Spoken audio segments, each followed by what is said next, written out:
Cricket Sikandar हम भी हमारे साथ है, सिक्कू आपने भी हमें ज्वाइन कर लिया है। सिकंदर आपके पास भी आते हैं and you know let's talk about today. I mean क्या can you condition, what did you see the conditions, या कुछ इसमें कुछ था आपने देखा आपके बैटर्स स्ट्रगल कर रहे थे, even Babar I don't know किस तरह वो आउट है, you want to talk about that as well?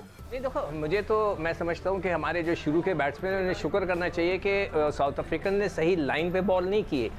Cricket में जो बॉलर्स होते हैं उनकी एक लेंथ होती है, लाइन और लेंथ हम बात करते हैं। जो लेंथ होती है कि जहाँ वो गेंद गिराते हैं, जो लाइन होती है वो डायरेक्शन ऑफ द बॉल होती है कि किधर उनकी डायरेक्शन जा रही है। तो शुरू के दोनों बॉलर्स ने, रबाडा ने और येंसन ने, उनके टांगों की तरफ अटैक कर रहे थे, हालांकि इतना अच्छा स्विंग हो रहा था।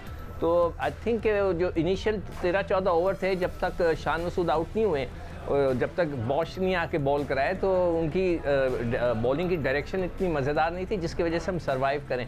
बाद में आकर जो ये अटैकिंग क्रिकेट खेला, देखें बाबर की जो आप बात कर रहे हो, उनका तो मैंने पहले भी आपको कहा कि ऑफ साइड ऑफ स्टंप उनको मुझे जो है वो सस्पेक्टेड लगना शुरू हो गए।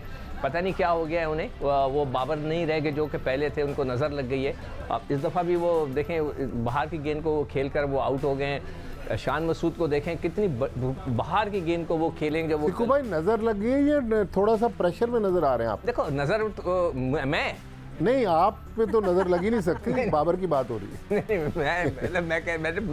मैं प्रेशर में नहीं हूँ, मैं कभी भी नहीं होता। नहीं, मैं बाबर की बात कर रहा हूँ। नहीं, प्रेशर का क्या, अब देखें बड़ा खिलाड़ी जो होता है ना, उसको एक अच्छा स्कोर चाहिए होता है। उन्होंने वनडे में किया और उन्होंने बहुत बड़ी, अगर वो मेरा मशवरा लेना तो मैं 1980 वाली बात करूँ उनसे, कि मैंने आपको पहले भी बताया था कि ज़हीर अब्बास जाके काउंटी की बी टीम से खेलते थे। उनको चाहिए था जाके लाहौर में 50 ओवर का मैच खेलते किसी क्लब क्रिकेट से, ताकि अपनी फॉर्म को वापस लाए। कॉन्फिडेंस इसी तरह आता है कि बल्ले पे गेंद आने लगे, कॉन्फिडेंस आ जाता है। तो वो उनका वो नहीं आ रहा, ऑफ साइड ऑफ स्टंप बहुत वीक नज़र आ रहे हैं। मैंने पहले भी कहा था कि जब वो ऑफ साइड की बॉल को खेलते हैं थोड़ा शॉर्ट ऑफ लेंथ, तो वो इतने मज़ेदार नहीं, सामने की गेंद को वो अच्छा पुश कर देते हैं। ओके, पाकिस्तान टीम के फॉर्मर कैप्टन मिस्टर राशिद लतीफ़ ने भी हमें आज स्टूडियो में ज्वाइन किया, इनको भी वेलकम कर लेंगे। अच्छा लगा आपको कराची में देख के राशिद भाई, very nice, thank you for joining us. पर चले डे 1 की बात कर ले, फर्स्ट सेशन की, अपने बैटर्स की, आपके लेट्स हम लोग क्या विकेट्स भी दिखा सकते हैं या नहीं? अच्छा, we will discuss that as well. मगर आपको लग आज कामरान गुलाम को कॉन्फिडेंट लग रहा है, स्टे करना पड़ेगा अगर कुछ अच्छा स्कोर डालना है इन्हें? भट्टी साहब को भी सुना और सिक्कू भाई को भी। पहले मीर हमदा की जो बात की, एक लेफ्ट आर्म फास्ट बॉलर ज़रूरी था, स्विंग थी उनके पास, और वो स्पेशलिस्ट टेस्ट मैच के हैं, क्योंकि कुछ प्लेयर्स इंजरी के बाद वापस डायरेक्ट टीम में आए, वो ऑटोमेटिकली खेल रहे थे। तो लेफ्ट आर्म फास्ट बॉलर एक होना चाहिए था जो स्विंग करता हो और जिसकी लेंथ आगे की तरफ हो। बाबर आजम की बात हो रही है, नंबर 3 पे उनका रिकॉर्ड बहुत अच्छा नहीं है, होना चाहिए अच्छा। 19 इनिंग्स थी उनकी, 550 रन थे, इनके नंबर 4 पे था। लेकिन टेस्ट क्रिकेट में कभी भी दुनिया के टॉप प्लेयर्स में नहीं रहे वो। टेस्ट क्रिकेट में वो ओडीआई नंबर 1 लास्ट 4 ईयर्स से हैं, T20 में नंबर 1 रहे वो। हमेशा क्वेश्चन मार्क उनकी टेस्ट क्रिकेट पे रहा है, और वजह आपको पता ही है कि हर बॉल वो खेलने की कोशिश करते हैं। और साउथ अफ्रीका में अच्छे चौके ज़रूर लग सकते हैं, लेकिन लंबी इनिंग्स खेलना थोड़ा सा मुश्किल हो जाता है। आपको रुकना पड़ेगा वहाँ पे, स्टॉप करना पड़ेगा, आपको लंबी पार्टनरशिप करनी पड़ेगी। लेकिन फिर भी पाकिस्तान का स्कोर लग रहा है इस वक्त 120 प्लस रन जब थे, तो 250-300 रन अच्छा स्कोर होगा। बॉलिंग तगड़ी है हमारी, अगर इंजरी नहीं होती, आमिर जमाल को अगर इंजरी ना हो, अल्लाह करे, तो तगड़ी बॉलिंग लाइनअप है। And Kamran Ghulam brings up अपने 50 भी as well off just 52 balls, so looking good, looking very confident. और भट्टी साहब, आप क्योंकि साथ साथ मैच देख रहे हैं और मैं भी आपके साथ देख रही हूँ साइड पे, बड़ी स्लेजिंग और क्राउड भी बड़ा इन्वॉल्व हो गया है, क्या कर रहे हैं कामरान गुलाम? देखिए, कामरान गुलाम फातिमा एक बड़े दिलचस्प कैरेक्टर हैं। ज़ाहिर है अभी पाकिस्तान टीम में नए आए हैं, हमने भी इनको कम देखा है, लेकिन ये जो ऑस्ट्रेलिया और साउथ अफ्रीका के प्लेयर्स हैं, ये बहुत ज़्यादा ग्राउंड में आपके नफ्सियात से खेल रहे होते हैं। लेकिन हमने ऑस्ट्रेलिया की सीरीज़ में भी देखा कि जब ये फॉरवर्ड शॉर्ट लेग पे फील्डिंग कर रहे थे वनडे सीरीज़ में, वहाँ भी ये छेड़छाड़ कर रहे थे उनके फास्ट बॉलरों के साथ, उनके बड़े प्लेयर्स के साथ। आज भी आप देखें, लेकिन जो अच्छी चीज़ है वो मुस्कुराते रहते हैं, अपनी क्रिकेट को एंजॉय करते रहते हैं।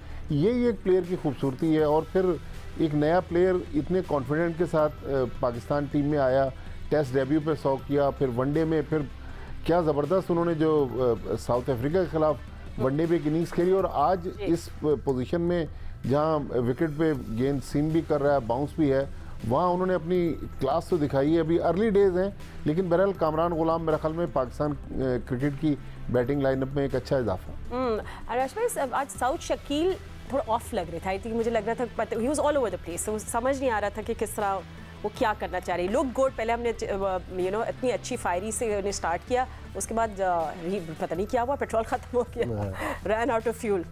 सऊद और शान को थोड़ा मार्जिन दे सकते हैं क्योंकि डायरेक्ट टेस्ट मैचेस में आए हैं। बाकी जो प्लेयर्स हैं थ्रू आउट 2 मंथ से वो खेलते हुए जा रहे हैं क्रिकेट को, उनको गैप नहीं मिला, चाहे वो प्रैक्टिस हो, T20 हो, ODI क्रिकेट हो, खेलते हुए आ रहे हैं। तो आप एक सरफेस पे खेल रहे हैं तो उसको पता है कि यहाँ पे कितना बाउंस है, कितना कुछ है, तो इनको आप थोड़ा सा कहते हैं। लेकिन फिर भी प्रोफेशनल क्रिकेट है, इसमें आपको थोड़ा सा शुरू से ही अच्छा खेलना पड़ा। डिमांडिंग लोग हैं हम लोग को डिमांड बहुत ज़्यादा होती है कि सऊद ने मैच जिताया इंग्लैंड के ख़िलाफ़, लोग भूल जाएंगे उसको, मुझे एक और करना है, एक पे एक करना है, तो वही चीज़ नज़र आ रही है। और सऊद शकील हमारा मेन प्लेयर है इस वक्त, नंबर 5 नंबर 6 पे उन्होंने परफॉर्म किया हुआ है। और यही पार्टनरशिप जो है ना, जैसे अभी हो रही है, 5-6 नंबर के जो प्लेयर्स होते हैं, अच्छी पार्टनरशिप अगर लेके जाते हैं तो 100-150 की, तो टेस्ट क्रिकेट में इस टाइप की पिच बाउंस एंड सीम अगर हो रही है, स्विंग भी साथ में है, तो 250-300 रन करते हैं तो एक हौसला मिल जाता है। और पहले दिन थोड़ा सॉफ्ट पिच होती है, साउथ अफ्रीका ऑस्ट्रेलिया में थोड़ी ग्रीन जो होती है, उसमें ये अच्छा हुआ पाकिस्तान ने बैटिंग की है, टॉस हालांकि साउथ अफ्रीका जीता है। कल थोड़ा सा हार्ड होगी पिच, कल ज़रा हार्ड होगी, धूप लगेगी, इसके ऊपर रोल होगा, थोड़ा हार्ड होगी, बॉल और कैरी करेगी और बाउंस करेगा, फिर 2 पेस पिच हो जाती है अमूमन, पोर्ट एलिज़ाबेथ की हो या जोहान्सबर्ग की हो या हमारे यहाँ पर प्रिटोरिया की होती है। तो पाकिस्तान को एडवांटेज लेना चाहिए। शुरू में जल्दी 4 ज़रूर आउट हो गए, लेकिन ये पार्टनरशिप अगर लंबी जाती है, हम रन अच्छे कर देते हैं, तो यू नेवर नो, पाकिस्तान अच्छी कमांडिंग पोजीशन में आ सकता है इस टेस्ट मैच में। I think सिक्को is the survival, आपको आज सर्वाइव करना है। एंड विद द कंडीशंस में देख रही हूँ, काले बादल आए हुए हैं, इंटरेस्टिंग हो जाएगा कि आज का दिन कैसे एंड होता है। सऊद शकील जैसे अंदर आए हैं, उन्होंने आते ही, उससे पहले कामरान, उन्होंने आते ही बल्ले चलाने शुरू किए, शॉटें मारनी शुरू की। मुझे ऐसा लगता है कि उनको इंस्ट्रक्शन मिली अंदर से कि आप बॉलर्स पे अटैक करें, तो उन्होंने आके कुछ ऐसे शॉट खेले कि जो टेस्ट क्रिकेट में नहीं खेले जाते। एक रिजवान ने खेला था, निकल के मारा, वो एज यूजुअल स्लिप भी हो गए, जिस तरह वो हो जाते हैं, स्लिप हो गए, और फिर बल्ला उनका इधर, बॉल किधर, इस तरह भी हो गए। तो मुझे समझ में नहीं आया कि ये क्या कर रहे हैं। तो मेरा ये ख्याल है कि अंदर से जब बॉलर चढ़ रहे थे तो उन्होंने, किसी ने उनको इंस्ट्रक्शन दिया, ऑब्वियसली कोच ने दी होगी, और आकिब जावेद के अलावा कोई नहीं, कि अटैक करना शुरू कर दो, तो उन्होंने आके अटैक करना शुरू कर दिया। और जो आप बात कर रहे हैं ना उसकी, कामरान की, कि वो बातें कर रहा है, तो मुझे जावेद मियांदाद, अगर आपको याद हो, वो भी यही करते थे, वो प्लेयरों से बातें करते थे। कई लड़के हैं जो सर झुकाकर खेलते हैं, कुछ लड़कों की आदत होती है, उनका टेम्परामेंट होता है, वो किसी की बात ही नहीं सुनते, सर झुकाकर अपनी बैटिंग पे कंसंट्रेट करते हैं। कुछ लोग ऐसे होते हैं कि जो बात करके अपना कंसंट्रेशन को तगड़ा करते हैं। तो मुझे लग रहा है कामरान जो है वो इसी किस्म के लड़के हैं, और उन्होंने आके जो शॉटें खेली हैं, जो टेस्ट क्रिकेट में कई शॉटें ऐसी हैं कि वो नहीं खेली जाती, मगर अब उन्होंने खेल दी हैं। तो अब देखते हैं कि वो आगे अपना अप्रोच कैसे रखते हैं। ठीक है। एंड वैसे आपको रबाडा कैसे लग रहे हैं राशिद? क्योंकि हम लोग, मैं भी कुछ दिन पहले भी क्रिकेट इन्फो में आर्टिकल पढ़ रही थी कि कितना रबाडा अनप्लेएबल है, पर आज आपको कैसे लग रहे हैं? लेंथ इनके पीछे, चिकू भाई जो बात कर रहे हैं बिल्कुल ठीक है। न्यू बॉल हमें आगे करनी चाहिए, देखनी चाहिए, क्योंकि जितने भी बैटर्स हैं वो फ्रंट फुट पे कमिट होते हैं, स्पेशली पाकिस्तानी। और जब छोटे कद के मादरत के साथ, जो थोड़ा सा हाइट कम है दोनों की, रिजवान की भी देखेंगे और कामरान की भी देखेंगे, तो इसको लेंथ आपको फुलर करनी पड़ती है। अभी एक जब इनकी 50 रन हुए, उस पर ड्राइव या पुश करने की कोशिश की, गली में कैच ड्रॉप हुआ है उनका, तो हर बॉल बैट पे खिलानी पड़ेगी। ये ऑफ स्टंप के बाहर या चैनल में बॉलिंग कर रहे हैं, साउथ अफ्रीका में मोस्टली आप बैट को हिट कराएं बॉल, चाहे वो रोकें या मारें, उस पर चांसेस ज़्यादा मिल जाते हैं कि एज लगे, स्लिप में जाए, कॉट बिहाइंड हो या गली में आउट हो सकते हैं। तो मेरे ख्याल से हमारे बैट्समैन ने बॉल को लेट खेलना शुरू कर दिया, जिसकी वजह से उनकी बॉल बाहर होती गई। रबाडा डेंजरस बॉलर है, लेकिन ये है कि उनको जो नॉर्मल बाउंसर होता है उससे कम करके आगे से बॉल को उछाल लेके आना पड़ेगा उनको। ठीक है। अच्छा, अब आप लोग सबसे डिस्कस करते हैं और अब आपको विराट कोहली का इंसिडेंट बताते हैं कि भाई it's Australia versus Virat Kohli, यही सब कुछ चल रहा है। अब मीडिया लगा ले, मगर अब तो आईसीसी बीच में आ गया, जिसमें उन्होंने विराट कोहली को मेरिट पॉइंट दिया है, 20% मैच फीस भी उनको जुर्माना आयद कर दिया। हुआ क्या था, 19 साल के कॉन्स्टास डेब्यूटान है, ऑस्ट्रेलियन बैटर है, 19 साल के हैं, उनके साथ थोड़े उलझ पड़े विराट, और अगर आप ये देखें इनको कंधा मार के गए। और उसके बाद कमेंटेटर्स ने इस पे बहुत बहस की कि ये विराट खुद इंस्टिगेट कर रहे हैं, लड़ाई कर रहे हैं, कि मतलब एक शुरू कर रहे हैं कुछ। ये देखें किस तरह आगे हॉट वर्ड्स एक्सचेंज हुए। और प्रेस कॉन्फ्रेंस में कॉन्स्टास, ये सिर्फ 19 साल के हैं, उन्होंने आके बोला कि मुझे कोई फ़र्क नहीं पड़ता, क्रिकेट है और ऐसा होता रहता है, but ICC thinks otherwise. And आप लोग सबकी क्या है, सबसे पहले हम राशिद लतीफ़ से पूछ लेंगे। आई थिंक विराट कोहली जितने, I am such a big fan, इतने वो ज़बरदस्त मास्टर ब्लास्टर, इतने अच्छे बड़े क्रिकेटर, उनको सूट नहीं किया, मतलब थोड़ा डिसग्रेसफुल हो गया था। आपको क्या लगता है? देखिए, ऐसे केसेस में आईसीसी को रिप्रीमेंट तो किया उन्होंने, मैच रेफरी के साथ मीटिंग भी होगी। 20% कुछ भी नहीं है, इसके मिनिमम 2 मैच या 3 मैच के पाबंदी टेस्ट क्रिकेट की होनी चाहिए।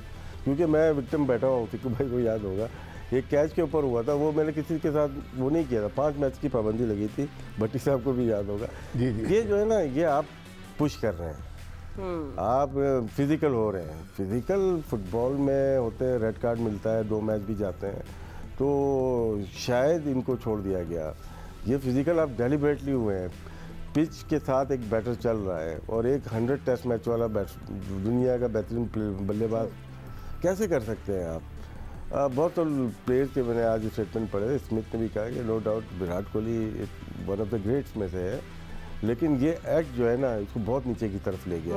और ये नहीं है, एयरपोर्ट वाले के अगर जो क्रिकेट स्टार होते हैं ना, वो पब्लिक की प्रॉपर्टी होते हैं जी, वो आप लोगों को कैसे रोक सकते हो कि वो फोटोग्राफ नहीं करेंगे? और ऑस्ट्रेलियन मीडिया और ब्रिटिश मीडिया तो आपको पता है, टैबलॉइड्स वो लोग या तो एक्स्ट्रा आपको चाहिए, माइलेज चाहिए मीडिया के अंदर चाहिए, तो वो आप ऐसा कर सकते हैं।